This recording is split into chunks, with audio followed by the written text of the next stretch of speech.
लिख लीजिए झील की परिभाषा। चारों तरफ स्थल भाग से घिरा, चारों तरफ स्थल भाग से घिरा,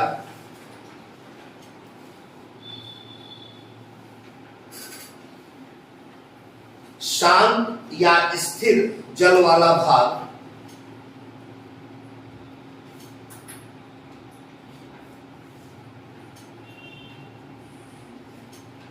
झील कहलाता है।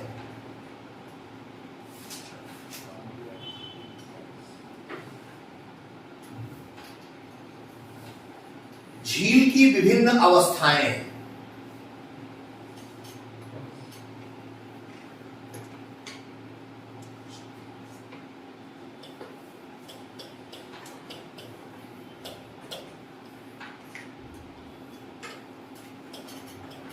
पोषकता के आधार पर झील निम्न प्रकार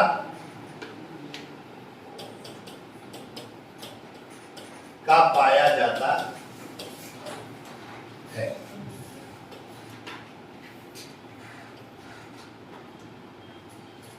पहला, ओलिगोट्रॉपिक।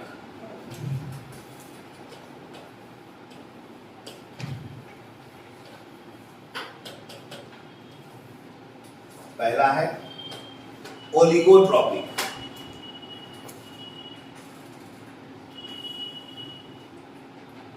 ओलिगोट्रॉपिक का मतलब होता है बेटा ना, जब झील का निर्माण होता है और जब झील अपने निर्माण की प्रारंभिक अवस्था में होती है तो उसे ओलिगोट्रॉपिक कहते हैं। लिख लीजिए, जब झील का निर्माण होता है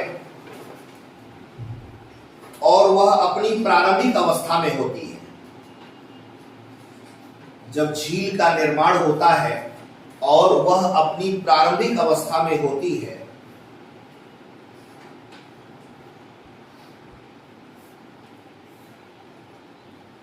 तो उसे ओलिगोट्रॉपिक कहते हैं।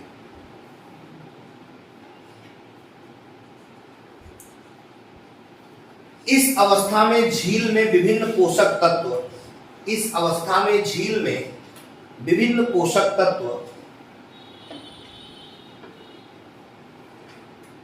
जैसे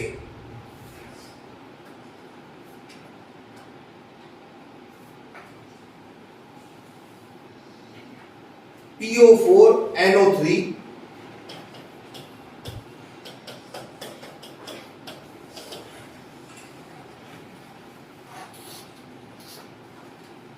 PO4 को क्या बोलेंगे?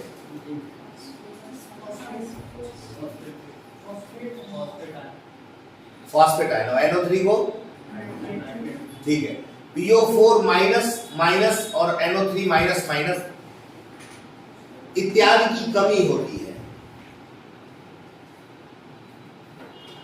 इत्यादि की कमी होती है। यह अवस्था ओलिगोट्रॉपिक कहलाता है।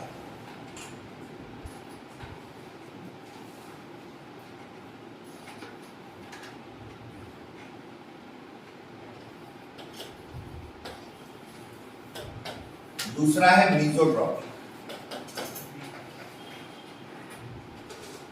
मीसोट्रॉपिक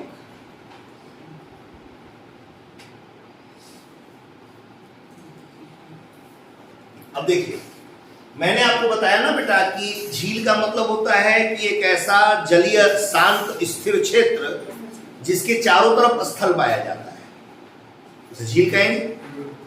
और झील की बहुत सारी अवस्थाएं हैं। पोषकता के आधार पर हम देखें तो पहला ओलिगोट्रॉपिक। ओलिगोट्रॉपिक का मतलब ये हो गया कि झील की वो प्रारंभिक अवस्था जिसमें झील का निर्माण शुरू हुआ है, अर्थात कि झील में पोषक तत्वों की मात्रा की कमी अभी है, तो उसे हम लोग ओलिगोट्रॉपिक बोलेंगे। लेकिन जब प्राकृतिक और मानवीय क्रियाओं के द्वारा जब झील में पोषकता की मात्रा बढ़ती जाती है तो उस अवस्था को हम लोग मीसोट्रॉपिक के नाम से जानते हैं। क्लियर? दूसरा मीसोट्रॉपिक, समय बीतने के साथ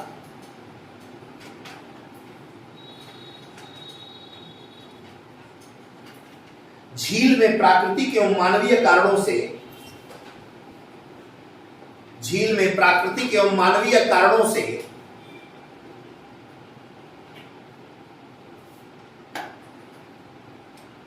पोषक पदार्थों की मात्रा बढ़ने लगती है।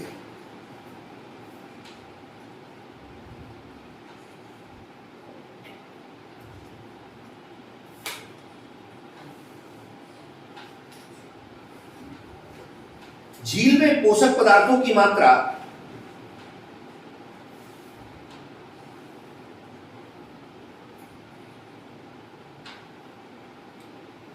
मध्यम स्तर के रूप में विद्यमान रहती है।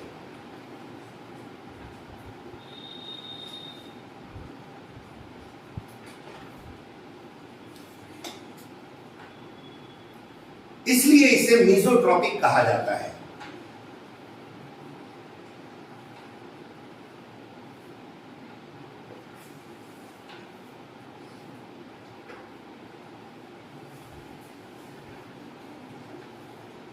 दोनों क्लियर हुआ? ओलिगोट्रॉपिक झील की कैसी अवस्था है?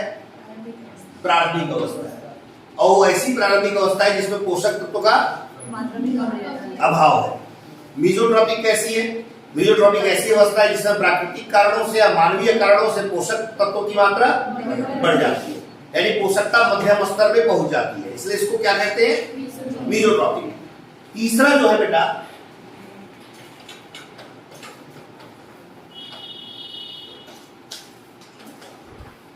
यूट्रॉपिक होता है। यूट्रॉपिक क्या होता है कि प्राकृतिक और मानवीय क्रियाओं के द्वारा ना, इधर ध्यान दीजिए बेटा, पोषकता इतनी ज्यादा बढ़ जाती है इस झील में, इतनी ज्यादा इस झील में बढ़ जाती है पोषकता कि जो एल्गी शैवाल होता है ना, उस शैवाल में प्रजनन बहुत तेजी से बढ़ जाता है।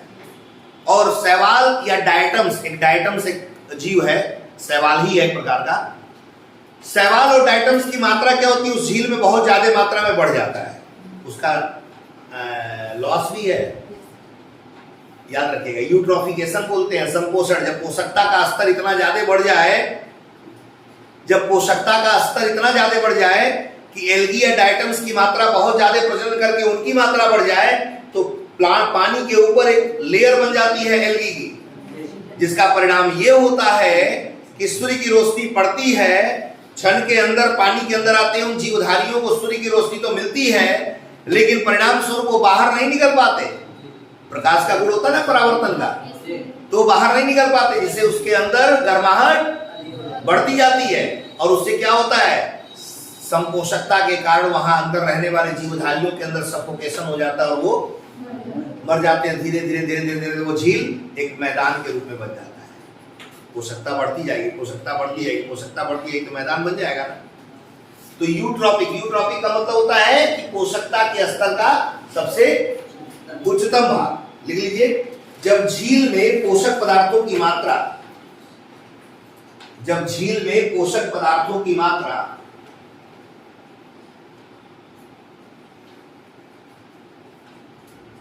काफी ज्यादा हो जाती है,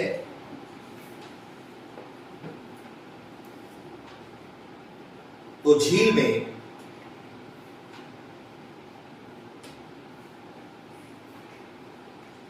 शैवाल, ये लिख लीजिएगा, एक क्वेश्चन यूपीएससी में पूछा गया था, ब्लू ग्रीन एल्गी और डायटम्स। और आपको सुनकर आश्चर्य होगा कि मैं कह रहा हूं ये बात, तो अतिशयोक्ति लगेगा आपको, हाइपरबोल लगेगा। ऑनेस्टली स्पीकिंग, ये सिर्फ मैंने बताया था कि डायटम्स पाया जाता है, और ये मैंने ही सिर्फ इकोलॉजी एनवायरनमेंट पढ़ाते हुए बताया था। बाकी लोग बोल दिए होंगे, क्वेश्चन आने के बाद मेरे नोट्स में, मेरे बच्चों के नोट्स में चीज मिलेगा। और ये क्वेश्चन पूछा गया था कि क्या पाया जाता है यूट्रोफिकेशन झील के उस स्तर पर। पलट कर देखिएगा, 2-3 साल पहले ये क्वेश्चन आया था। तो ब्लू ग्रीन एल्गी और डायटम्स हो गया इत्यादि में प्रजनन अत्यधिक सक्रियता के साथ होता है। इत्यादि में प्रजनन अत्यधिक सक्रियता के साथ होता है।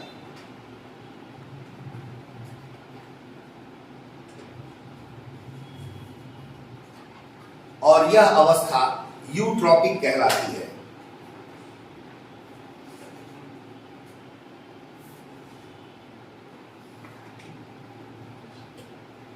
चौथा है हाइपर यूट्रॉपिक।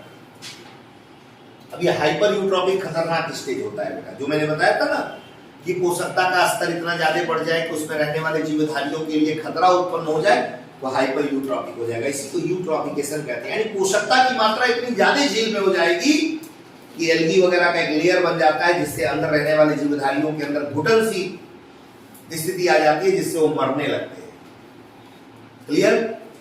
नोट कर लीजिए, हाइपर यूट्रॉपिक जब झील में पोषक तत्वों का प्रवाह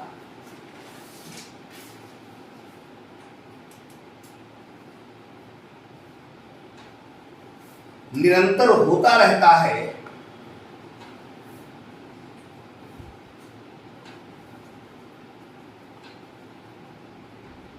तो झील के पारिस्थितिक तंत्र पर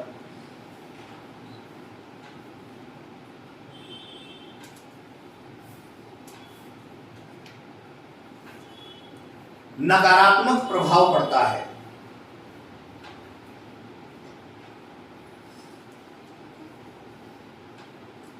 इस अवस्था में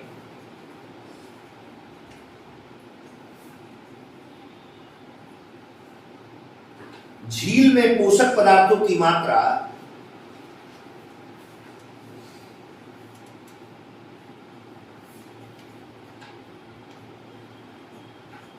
बहुत अधिक हो जाती है।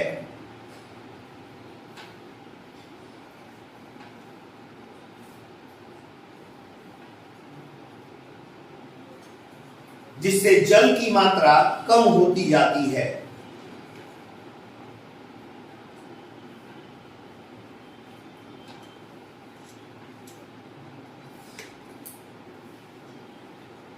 और साथ में झील में ऑक्सीजन की मात्रा भी बहुत कम हो जाती है। झील में ऑक्सीजन की मात्रा भी कम होती जाती है। ऑक्सीजन की मात्रा भी कम होती जाती है।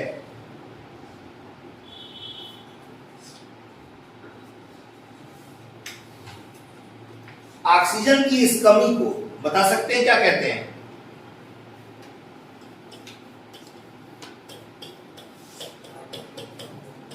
ऑक्सीजन की इस कमी को हाइपोक्सिया कहा जाता है। यह क्वेश्चन पूछा गया है।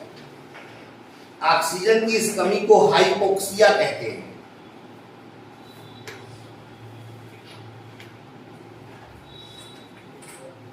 और झील की ऐसी स्थिति को हाइपर यूट्रॉपिक कहते हैं। और झील की ऐसी स्थिति को हाइपर यूट्रॉपिक कहते हैं।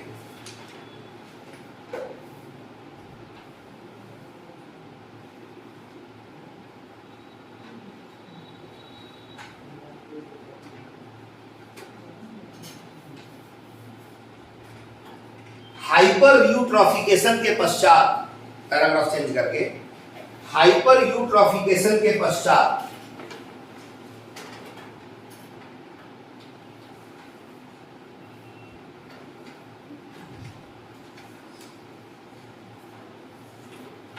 झील का अवसादीकरण शुरू हो जाता है।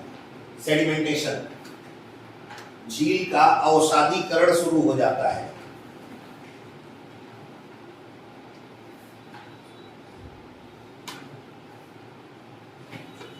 जिससे झील का अस्तित्व समाप्त हो जाता है।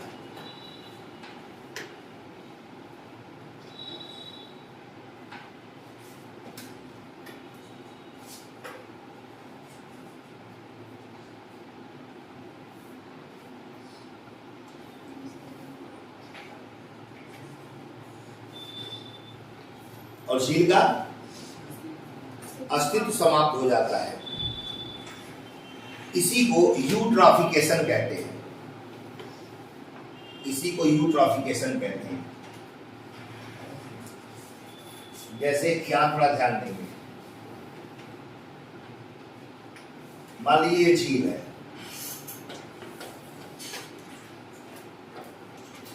झील में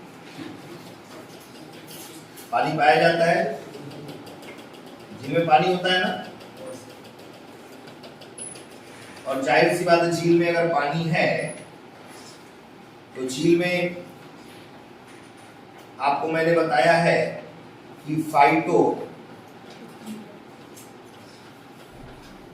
प्लैंक्टन होंगे, मैंने बताया है जू प्लैंक्टन होगा, मैंने बोला है स्मॉल फिश होंगी, मैंने बोला है लार्ज फिश होगी। यही सब होगा ना, यही तो झील का एक स्थिति है। अब आपने क्या किया कि मानवीय क्रियाकलापों के द्वारा या प्राकृतिक क्रियाओं के द्वारा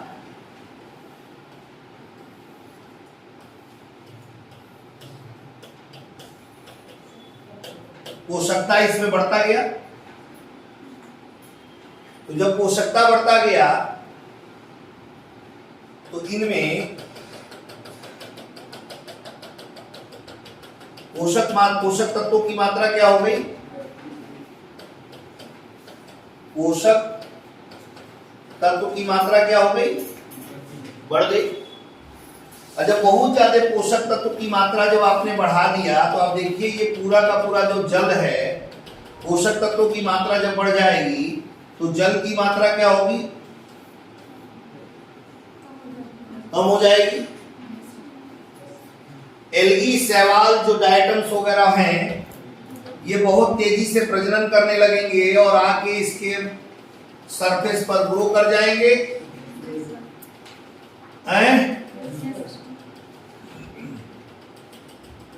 भाई प्रजनन करने लगेंगे, पोषक तत्व मिला।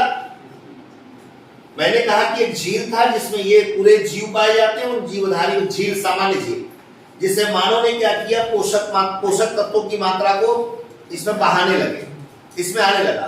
पोषकता की मात्रा इसमें बढ़ती गई, बहुत ज्यादा पोषक तत्व की मात्रा जब बढ़ जाएगी तो जल की मात्रा कम हो जाएगी, यानी कि बहुत ज्यादा उसमें कीचड़ हो जाएगा, एक शब्द में अगर बोला जाए तो। जब जल की मात्रा कम हो जाएगी तो इसमें पोषकता बढ़ जाएगा तो ऑक्सीजन की जरूरत पड़ेगी, लेकिन ऑक्सीजन की क्या होगी, कमी हो जाएगी, क्योंकि ये क्या कर रहे हैं, घुटन पैदा कर रहे हैं। तापमान बढ़ जाएगा, टेम्परेचर बढ़ जाएगा और धीरे धीरे पोषक तत्वों की मात्रा इतनी ज्यादा बढ़ जाएगी इसमें कि एक समय आएगा कि पूरा का पूरा झील इन पोषक तत्वों से क्या होगा, पूरा का पूरा झील इन पोषक तत्वों से क्या हो जाएगा बेटा, अवसादीकरण हो जाएगा, भर जाएगा और धीरे धीरे धीरे धीरे ये सब मरने लगेंगे और मर जाएंगे और धीरे धीरे एक जमीन के रूप में, एक मैदान के रूप में ये बन जाएगा और अवसादीकरण के रूप में झील पूरा पूरा एक मैदान के रूप में परिवर्तित हो जाएगा। इसी क्रिया को बोलते हैं हाइपर यूट्रोफिकेशन। क्लियर हो गया है? ये 100% क्वेश्चन आता है एग्जामिनेशन। ये चाहे तो इस तरह का स्ट्रक्चर आप अपने कॉपी में स्केच कर सकते हैं समझने के लिए।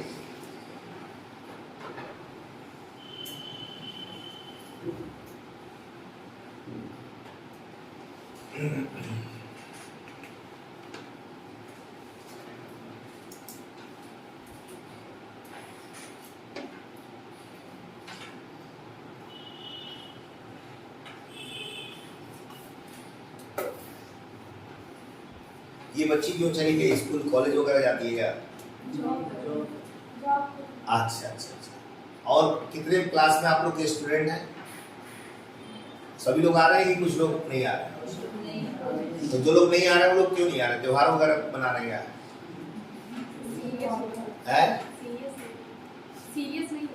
वो सबसे ज्यादा सीरियस होते हैं अपने जीवन के प्रति, याद रखना है।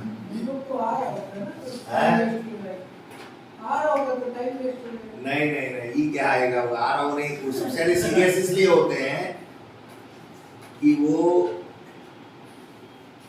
जीवन के प्रति सीरियस होते हैं।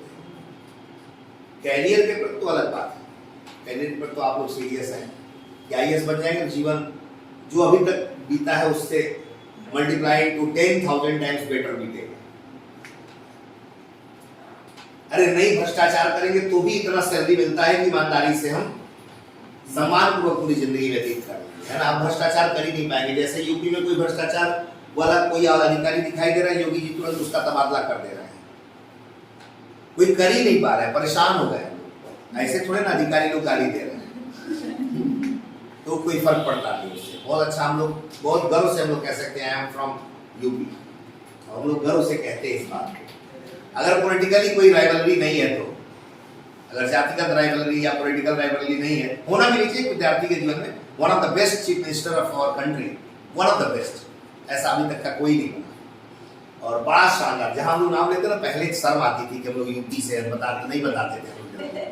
अब तो कॉन्फिडेंस साथ, चार लोग बीच में नहीं पूछा जाता तो ये बताया था फ्रॉम यूपी, जिसके चीफ मिनिस्टर परम पूज्य योगी आदित्यनाथ जी महाराज है। उसे कहाँ के रहने वाले, और गोरखपुर के रहने वाले, और कॉन्फिडेंस बढ़ जाता है बहुत। अरे यार बहुत सम्मान बढ़ गया। आप लोगों को शायद नहीं पता होगा, मैं एमपी जाता हूँ, राजस्थान जाता हूँ, झारखंड जाता हूँ, छत्तीसगढ़ जाता हूँ, बहुत सम्मान बढ़ गया है। और इतना सम्मान बढ़ गया ना, मतलब लोग एकदम जैसे लगता है कितना अद्भुत संरचना आ गई है। लोग वो जानना चाहते हैं कि कैसी व्यवस्था। तो हमको तो अच्छा लगता है। बाकी हम लोग काम करने वाले लोग हैं, इज्जत से जिंदगी जी रहे हैं। सामान्य रात में आओ, दिन में आओ, कोई लूट लपाट कुछ ऐसा कुछ नहीं है, अच्छा चल रहा है। ये हो गया। तो यह हाइपोक्सिया, जो ऑक्सीजन की कमी हो जाती है, उसी को क्या कहते हैं, हाइपोक्सिया। ठीक है ना। और जो मेहनत करेगा बेटा, सिलेक्शन उसी का होगा। ठीक है ना, मेहनत करोगे सिलेक्शन आपका ही होगा, जो मेहनत नहीं करता उसका सिलेक्शन नहीं होता है। तो ये बात क्लियर हो गया। एक बार झील जो बताया वो पूरा पढ़ लीजिए जरा, क्लियर हो गया है कि नहीं कॉन्सेप्ट, जरा पढ़िए उसको लाइन टू लाइन। कहीं कोई डाउट हो तो पूछिए।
क्लियर है, एकदम स्पष्ट है ना, कहीं कोई डाउट तो नहीं है।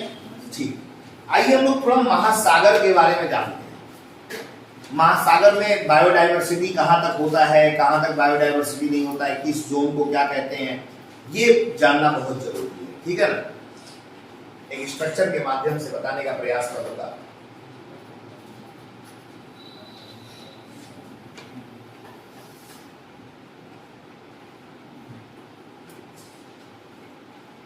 ठीक है,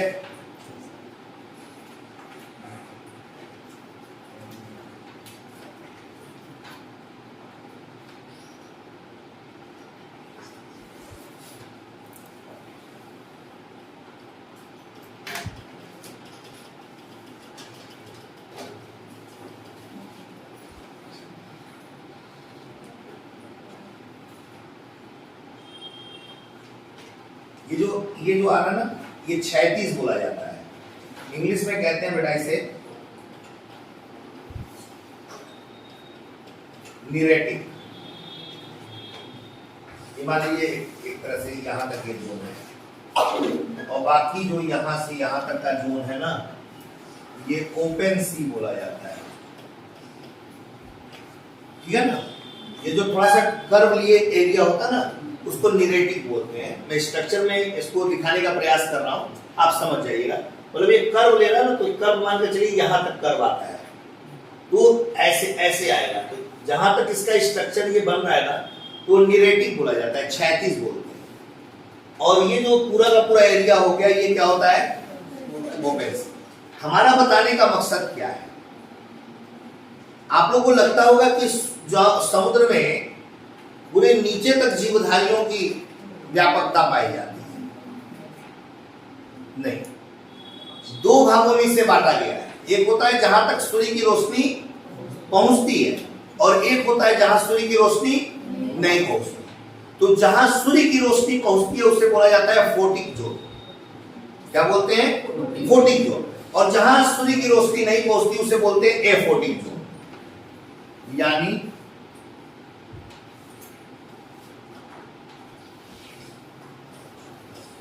जहां सूर्य की रोशनी पहुंचती है उसे क्या बोलते हैं, फोटिक जोन। और जहां सूर्य की रोशनी नहीं पहुंचती उसे क्या बोलते हैं,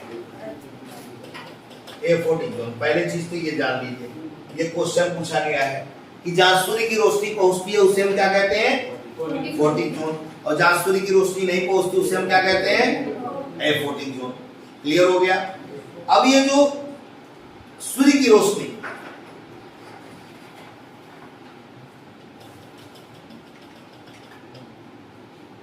जो 200 मीटर है, 200 मीटर तक जो सूर्य की रोशनी आती है, यहां बायोडायवर्सिटी सबसे अधिक पाया जाता है।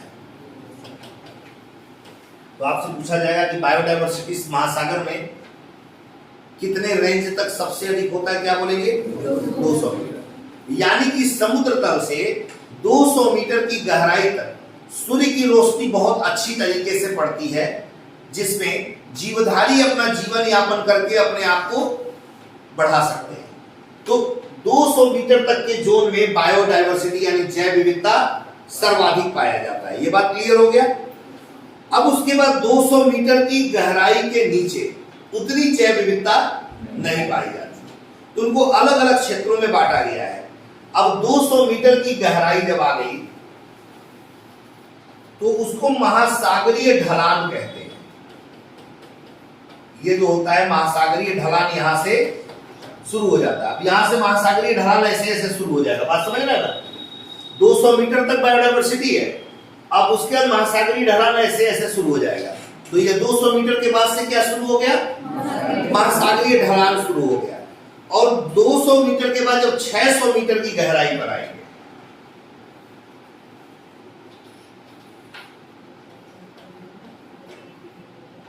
सौ मीटर की गहराई, तो ये 600 मीटर की गहराई तक आएंगे, इसको बोला जाता है महासागरीय कटक। क्या बोलते हैं, महासागरीय कटक बोलते हैं।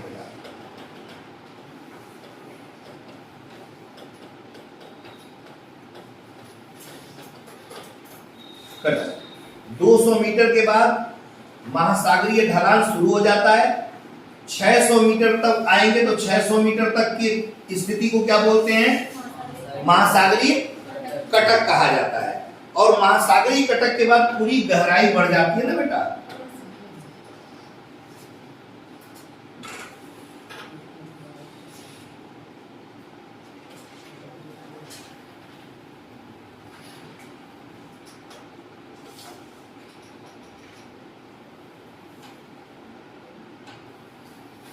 ऐसे चला जाता है, ठीक है ना। अब ये जो एरिया हो गया, ये जो एरिया होता है इसको बोला जाता है ट्रेंच। क्या बोलते हैं, ट्रेंच। महासागरीय गर्त कहा जाता है।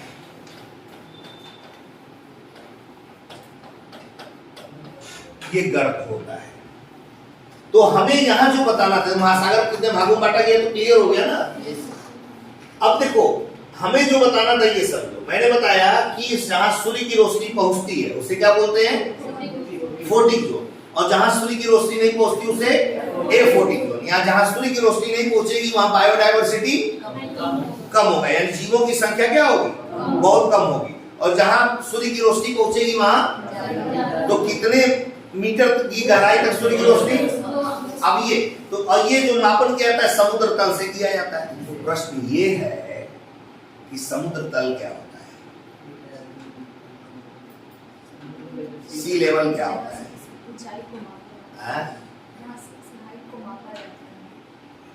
अरे तो सी लेवल क्या होता है, क्या जमीन से नीचे से मापेंगे सी लेवल? हमेशा समुद्र तल की ऊंचाई से ही माना जाता है। तो आखिर समुद्र तल है क्या?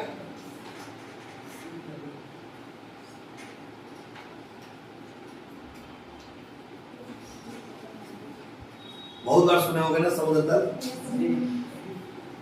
बस सुन के शांत हो गए। समुद्र का ऊपर वाला लेयर जो है वही समुद्र तल हो गया, यही तो दिमाग में चला होगा, यही चला होगा ना। अगर लेखपाल का एग्जाम देने वाला विद्यार्थी होता था तो एडजस्ट करके निकल जाते हैं हम लोग, लेकिन यूपीएससी के तैयारी करने वाले विद्यार्थी में तो एकदम ब्लंडर मिस्टेक हो रहा है, क्योंकि उसे पता ही नहीं कि समुद्र तल है क्या। बस वो रट लिया कि समुद्र तल से ऊंचाई मापन किया जाता है। ये तो अपर सरफेस होता है ना, अपर सरफेस पे इस तरीके से लहरें चलती हैं जिसको हाई टाइड बोलते हैं। हाई टाइड और आज तुम लोग को बता देते हैं लो टाइड बोलते हैं ना, high tide low tide. High tide और लो टाइड के बीच वाला जो पार्ट होता है ना, यही सी लेवल, यहीं से मापा जाता है। अभी कोई पूछे ना तो सी लेवल बता देना। ये समुद्र तल की हाई टाइड और लो टाइड के बीच वाली रेखा को समुद्र तल कहते हैं। दुनिया में कहीं भी किसी भी जगह पे वो बराबर होता है, हाई टाइड और low tide. Between high tide and low tide line is known as sea level. Line between high tide and low Tide.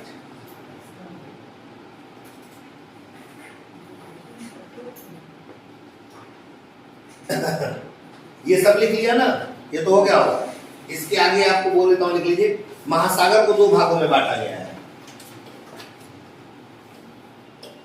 महासागर को दो भागों में बांटा गया है।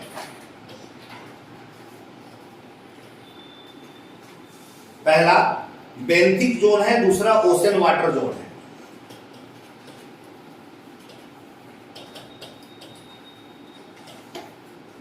दूसरा है ocean water zone.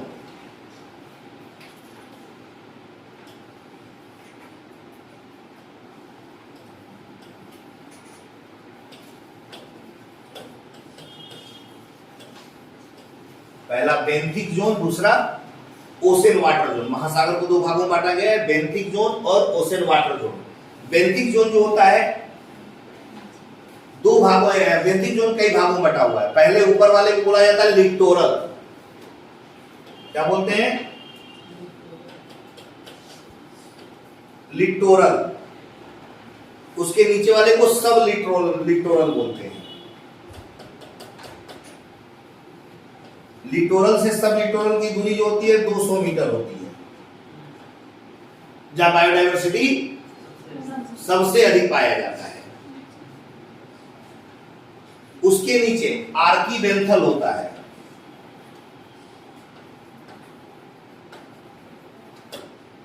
Archie bacteria वगैरह होते हैं ना, यही पाए जाते हैं। दो आर्कीबेंथल जो है ये 200 से 2000 मीटर तक होता है। आर्कीबेंथल कहा जाता है इसे,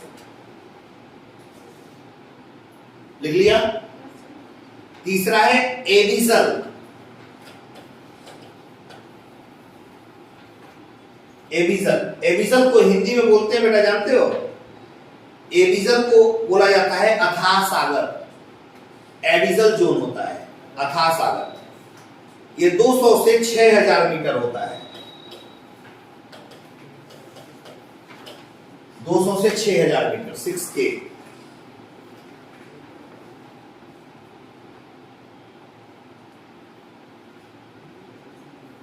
फिर इसके नीचे भी एक होता है, हाइडल बेंथल बोलते हैं।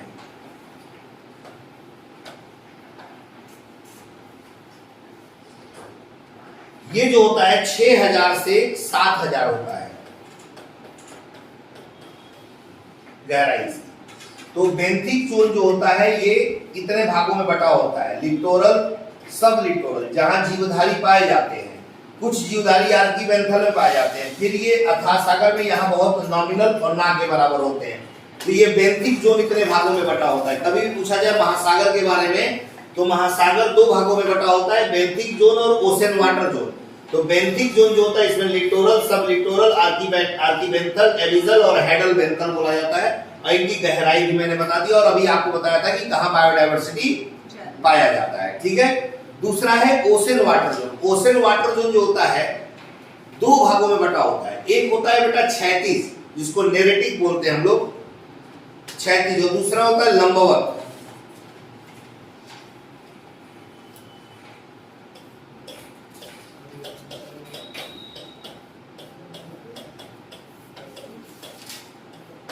दूसरा होता है लंबवत।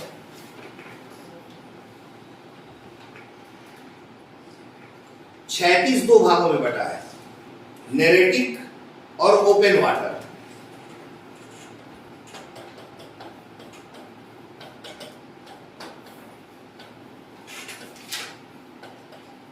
और लंबवत भी 2 भागों में है, फोर्टिक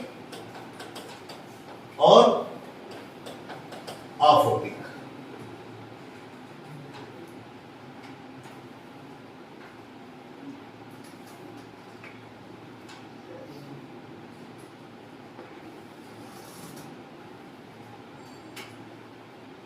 फोर्टिक वही नोट करके लिख लीजिएगा। फोर्टिक एक ऐसा जोन होता है जहां जैव विविधता सर्वाधिक पाई जाती है। फोर्टिक जोन एक ऐसा जोन होता है जहां जैव विविधता सर्वाधिक पाई जाती है।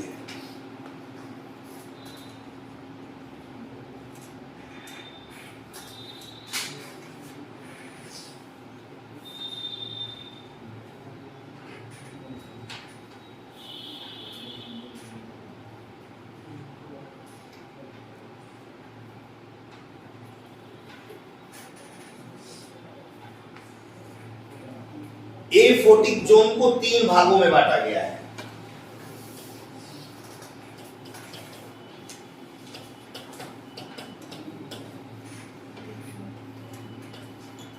एफोटिक जोन को 3 भागों में बांटा गया है। पहला मीजोप्लाजिक,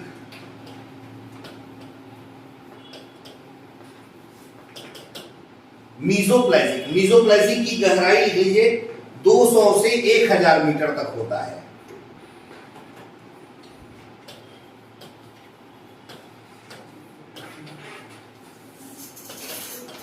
दूसरा है बेंथीप्लेजिक, 1000 से 4000 मीटर।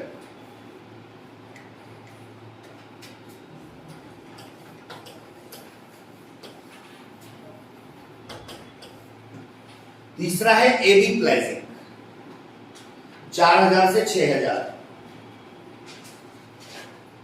मीजोप्लेजिक कितना लिखा है?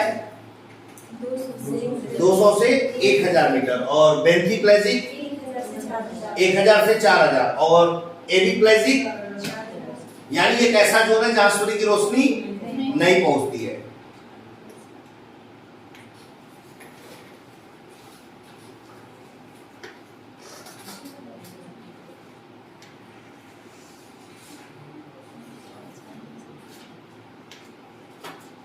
हो गया बेटा? ये समझ में आ रहा था स्ट्रक्चर पूरा है? क्लियर है ना? अब इसके आगे पैराग्राफ बना के लिख लीजिए। महासागरीय भाग में, सॉरी महासागरीय बायोम में, महासागरीय बायोम में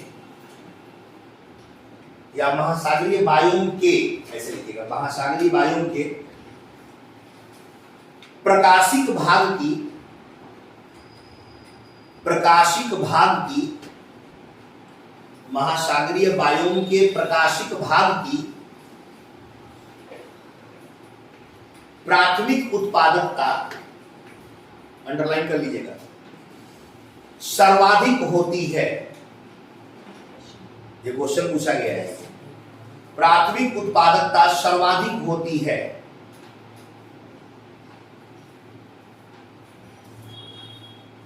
यहां पर, यही क्वेश्चन आया था आईएएस वाले में, यहां पर फाइटोप्लैंक्टन यानी पादप प्लवक,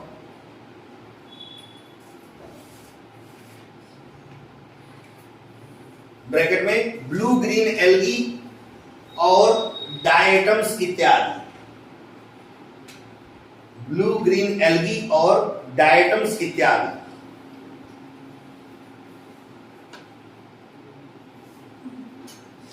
सर्वाधिक मात्रा में पाए जाते हैं।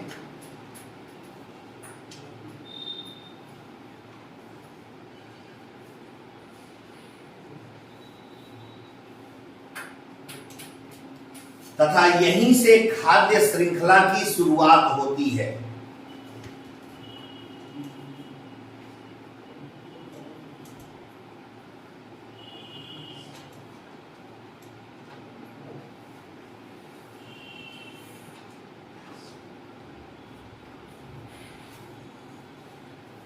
ये तो आपको पता ही है ना, उसमें आप चाहें तो उसका खाद्य श्रृंखला तो पता ही है। पादप प्लवक को जू प्लवक खाते हैं, छोटी मछली भी, बड़ी मछली, ये तो दिमाग में रहेगा ही। पैराग्राफ चेंज करके अप्रकाशित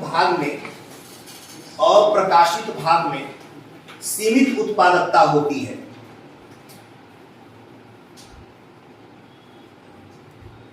अप्रकाशित भाग में, जहां प्रकाश नहीं पहुंचता, वहां उत्पादकता कैसी होती है?